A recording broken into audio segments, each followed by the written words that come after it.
The revolution's begun. The time to stand up has come. We are the rocking of the throne. We are the rocking of the throne. Hi, my name is Victor Tiffany. I'm the co-founder of Revolt Against Plutocracy, and tonight I'm joined by a very special guest. He's not only our newest Revolt Against Plutocracy committee member, but he's also an author, a political philosopher, and a profound thinker, in my opinion. We have something very exciting to discuss, a new development in how we're going to approach progressive or bust going forward. John, please say hi to our audience. Hello, everybody from Japan. From Japan. This is my first introduction, my first interview with someone who's in Japan. Let's talk about your contract concept, your candidate contract. That's what got my attention. That's the reason I invited you to join our committee. I'm already a disciple. I hope by the time we're done tonight, you'll have dozens more disciples. Explain to the viewers what your contract is and how you came up with your 11 points. The contract, just some basic background. About 2 years ago, Princeton did a study, and they studied voter preferences and what came out of Congress over the last 3 decades, 30 years. And the conclusion they drew was that America is no longer a democracy. It's an oligarchy, which means that everything that comes out of Congress favors a very tiny ruling elite, and that the voice of the citizen is virtually silenced. None of the legislation that comes out of Congress is affected in any appreciable way by what the voters want. So we don't actually have to go to Princeton. We don't have to do any sort of deep research program to see this. This is staring us in the face every day. I'll give you some examples. The minimum wage right now is a pathetic $7.25 an hour. To live in a city like San Francisco or Boston or any urban environment, you have to at least make $22 to $25 an hour just to stay even. So as a result, Americans understand this. They understand what it's like to try to struggle, to be alive, to have a decent life. So 62% of Americans favor a minimum wage of $15 an hour. Now, mind you, that's not even really what we need, but that's what that 62%. So it's 6 out of 10 people favor this. You can't get a respectable minimum wage piece of legislation through Congress. Period. That's it. It doesn't. It just doesn't happen. The last time it was raised was in 2009. It was raised, I don't know, less than $1. And it didn't even then address, basically $7.25 an hour is the equivalent in today's dollars to what the minimum wage was in 1950. That's almost 70 years ago. Another one, 75% of voters want fair trade agreements. As it is now, our trade agreements give enormous preference and power to corporations to ship our jobs overseas. People want their jobs protected. They want their worker rights protected. They want the environment respected. 75% of people are against NAFTA and CAFTA and TTIP and WTO, and the most outrageous one of all, TTP, which our Congress, in their enlightened wisdom, fast-tracked last year. For God's sakes, this is unbelievable. So you go down the list. 76% of voters want the U.S. completely out of Afghanistan. They promised, mind you, we're in the 16th year of a war there. They said our troops would all be gone in 2014. It's 2017. Yesterday I read we're going to send more troops back in. So on and on the list goes. The people want one thing, the Congress does something else. We have always based our electoral process, that is the business of campaigning, on basically an honor system. A candidate goes out, makes all sorts of promises, makes wonderful sounding campaign speeches. We assume that as honorable people, they will do their best to meet the commitments that they have extended to the voters to attract their votes. Well, we don't have honorable people in office anymore. We have people that are basically owned, as the Princeton study indicated, by the rich and powerful. So we have to do something. This is not a democracy in crisis. This is a democracy that is effectively dead in the water right now. The candidate contract is it's a device to introduce certainty into voting and certainty into the behavior of our elected officials. And it doesn't address everything that will ever come before Congress, but what it does do is it addresses around 10 issues, which are very, very important to the American people. So that's what I asked you as part of the question is that how you chose those 10, 11 issues is their importance? I based it on polls, and I based it on Bernie's campaign. And believe it or not, this is going to sound almost facetious, but I based it on some of the rhetoric that our current president extended to the people when he was running for office. He said he was going to cut back on these trade agreements that were hurting American workers, for example. So that's part of it. That was also part of Bernie Sanders' campaign. But basically, I looked at the issues, what I call bread and butter, life and death issues. These are not identity issues. These are not whether the guy next to you in the restrooms transgender. None of that. This is the stuff that makes a difference in the day-to-day lives of Americans, especially Americans that are struggling in this horrible economy that we're still in. So tell me, if you don't mind me cutting you off, because I know our time's limited. Tell me how you think this will actually make our system more representative, how this would make representative democracy more effective. What it does is it basically draws a line in the sand. I'm expecting people to stick up for themselves on these issues, because these are the issues that Americans themselves say are important. Minimum wage, Medicare, Social Security, ending the wars, etc. What it does is it takes those very, very popular issues, things that are supported by no less than 62% of the population, and some of them go all the way up into the 80% range, takes those issues and it puts them in a contract form. And it says to any candidate who's running for office, here's what we expect you to do. You work for us, here's your job contract. This is an employment contract between you and the people that are going to vote you into your cushy job in Washington, D.C.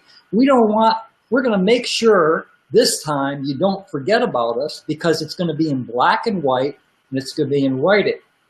What the contract says is, well, we don't have to get into the details, but the contract is a legally binding, very, very firm instrument which binds them to perform certain things within 180 days of office, or they have to resign and they have to give back all their campaign money.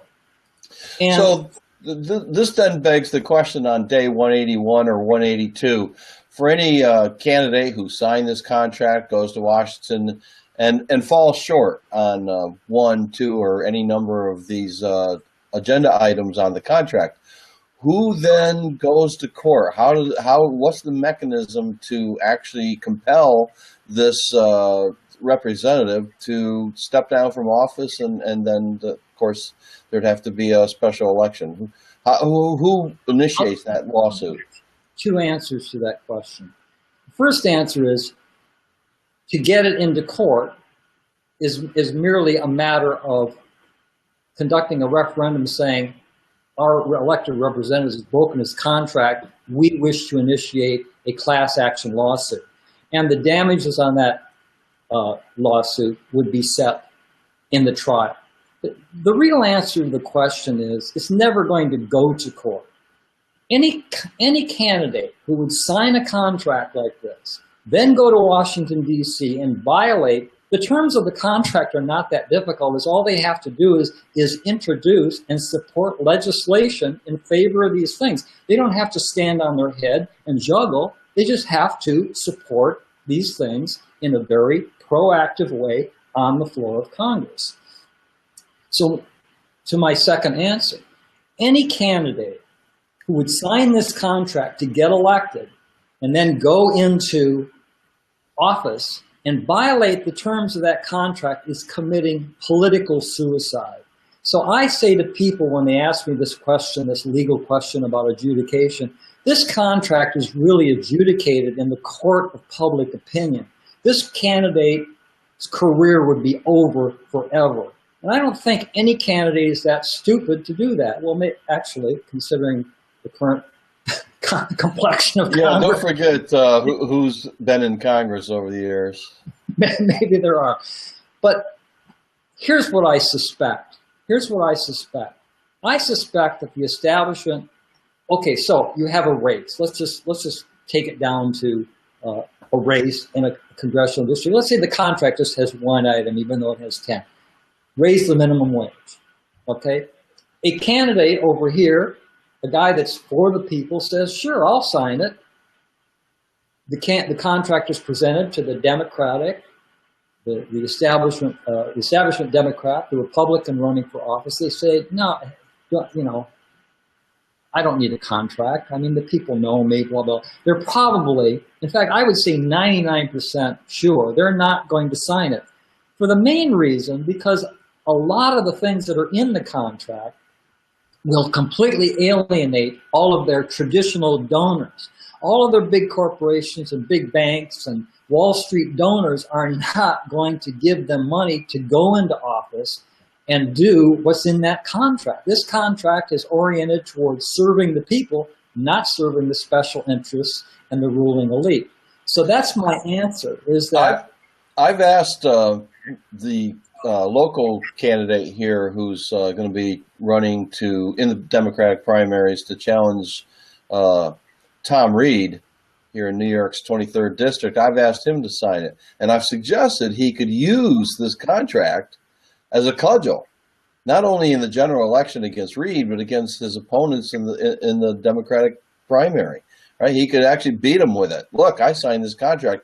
This guarantees I'm going to do what they're offering are empty promises. I'm committed to doing this. So do you see this as an effective tool for campaigning by the candidates themselves? I mean, I think you've hit upon the essential agenda behind the contract. I've say in one of my blogs, I'll make this simple. The point of the contract is to get the bad guys out of office and get the good guys in. That's it. And the bad guys are not going to sign this, and the good guys are. So I say make it a centerpiece of any campaign. If you're really on the side of the people, you want to let the people know. You hold the contract up and you say, look, folks, I'm on your side. It's in writing. You want to know where I stand on minimum wage? There it is. You want to know where I stand on protecting Social Security? There it is. The Afghanistan war? Right down the list. I've signed. And if I don't meet the terms of this contract, I'm in deep trouble. But let me give you some twisted logic that is absolutely, that even bolsters more why a good people's candidate, a populist candidate, is going to want to sign this. Candidate signs it. He's for the people. He's let the people know he's on their side. He gets elected. He goes to Washington, D.C., and in the first 5 minutes he's there, oh, it's a lobbyist at the door. Oh, okay, come in, Mr. Lobbyist. And Mr. Lobbyist, you know, he's got his Rolex, and he's backed by millions of dollars of transnational money, wants to make a deal, you know, I'll scratch your back, you scratch mine. Our candidate, our populist candidate, can turn to him and say, look, I appreciate you coming by and telling me all this, but I don't have any room for negotiation here. I don't have any bargaining chips to give you because I'm under contract with the people. I report directly to my voters. Therefore, this discussion is over.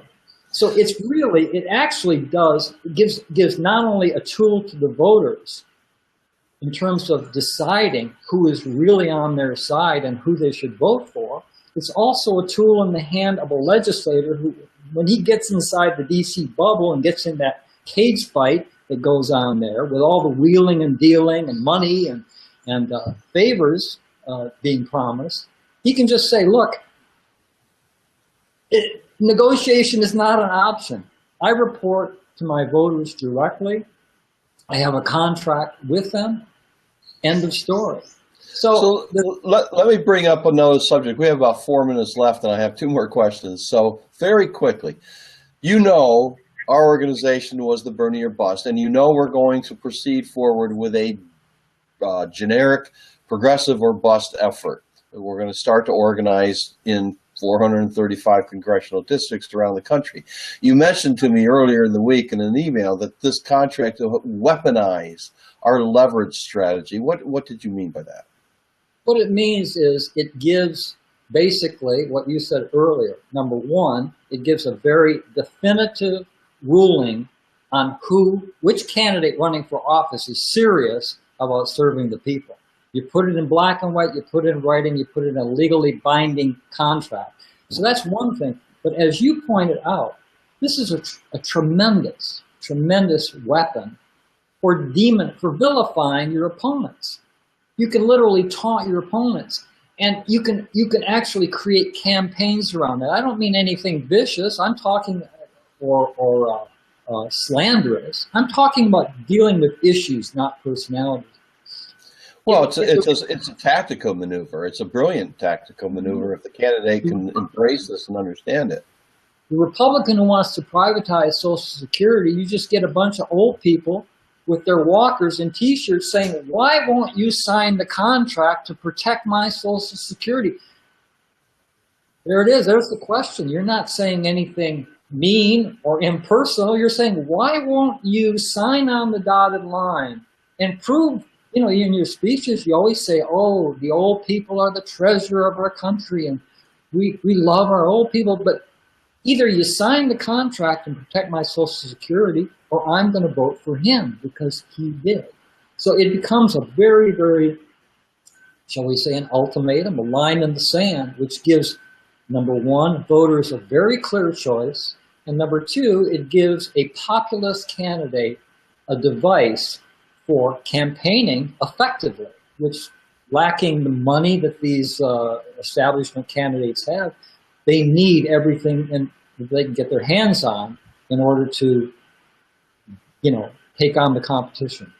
So in the remaining 2 minutes that we have, talk about the flexibility of these 11 items. You've got a contract. They're going to be on your website. I will link to your website in a comment below on Facebook and in the description below on YouTube.